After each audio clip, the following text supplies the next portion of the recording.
Greetings and welcome to the Gillespie volcano, a low-profile shield volcano just west of Phoenix near the Gila River. We're not going to talk about the volcano so much today as what happened when it erupted. Here's a couple of nearby landmarks to help you get your bearings. And what we're looking at here is the actual vent area of the volcano. There may have been a cone here, a crater, but erosion has taken that out. If it existed, we don't really know what things looked like in the past, how the lava came out, but it was very liquid lava that flowed extensively. And you can see in the distance there the traces of the lava flows as they had run down the landscape towards the north, and actually almost all directions, a little bit farther to the north than the south, east, or west. Here along the southern flank of the top of the mountain, you can see dikes of lava that pushed up through the previously erupted material, kind of long, snaky looking things there. That's actually lava that pushed up through the material of the mountain.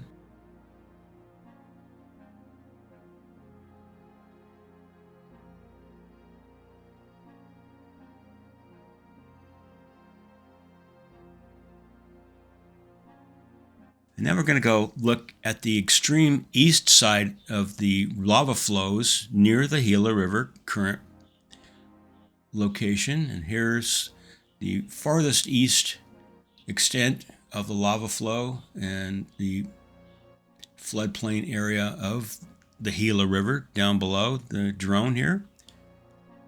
There's some nice basalt cliffs there, columnar basalt, where there's some Indian petroglyphs that I had not known about, those particular ones.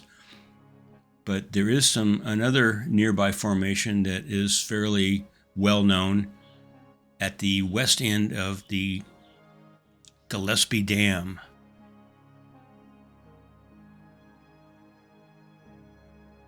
And there's an odd rock formation here. Lots of lava flows, but they're tilted the wrong direction.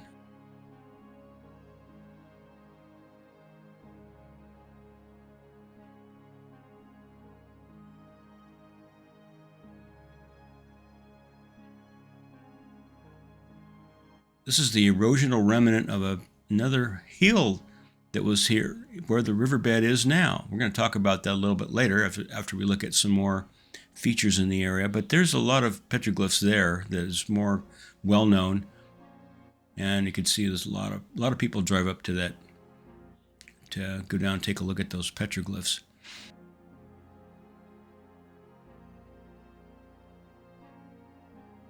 Now you can see the extent of all the lava flows that came down here. And as I said before, this is the furthest east extent of the lava flows. And although I suspected there were petroglyphs along this rim area here, I didn't know that there were some there. And I flew the drone down to have a look, but I didn't see anything in the control screen as it was flying there. But you can see here in a second, there is quite an extensive amount of petroglyph material, drawings here. You might want to pause that, take a good look at that. I didn't see these, but they are there. That's another drone day to go look at petroglyphs in that area, but not today. Here we're here to look at the lava flows coming from the Gillespie volcano. And you can see the riverbed extended a lot further west than before than it does now. Here we're approaching an interesting feature that we're going to talk about again a little bit later.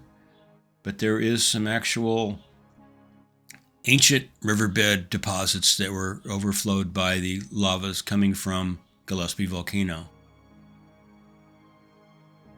Here we're looking north and turning to the east to look at the Buckeye Hills. Now the riverbed now is up against these hills. They're pretty tall. There's no way for water to get around that. So it had to flow through this notch here, which wasn't there when the lava flowed.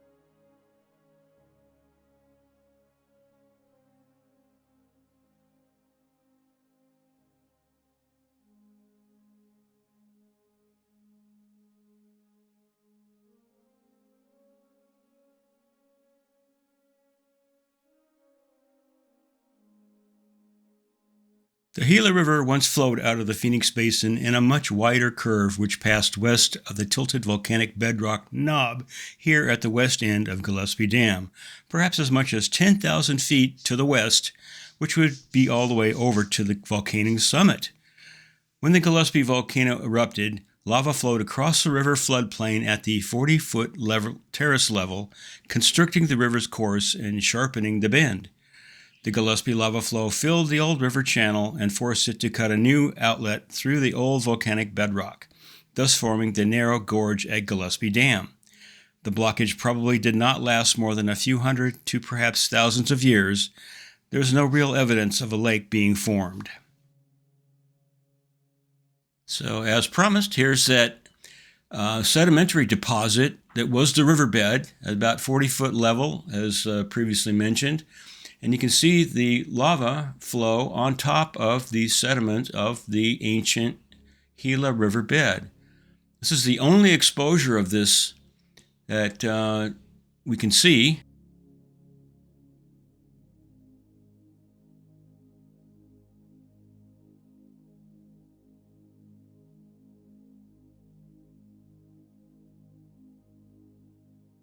Kind of an interesting interface between the two, kind of weird lumpiness.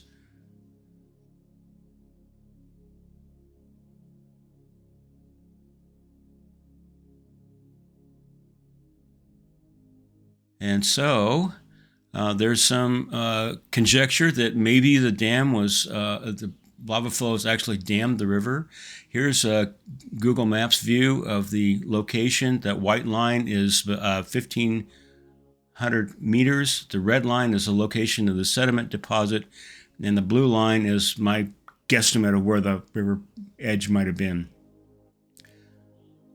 But if the lava flows did actually dam the river, it must have created some kind of a lake, and it may have overflowed somewhere around the lava field.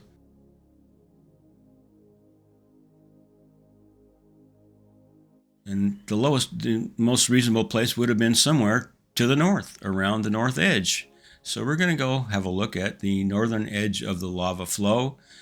And there is a wash here now, but there's no evidence that the water flowed uphill or away from the riverbed. At least nothing that I can see. Maybe it's obliterated by more recent water flow and buried.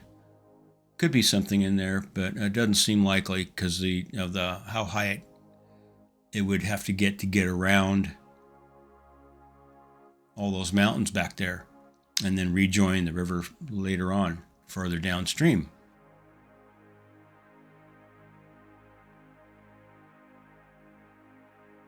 Well, that's about it for the Gillespie volcano, but if you look to the west of Gila Bend, you'll find several similar features where eruptions have blocked and diverted the river slightly, and the river's bending around the protrusions. Anyways, like, share, and subscribe. Thanks for watching.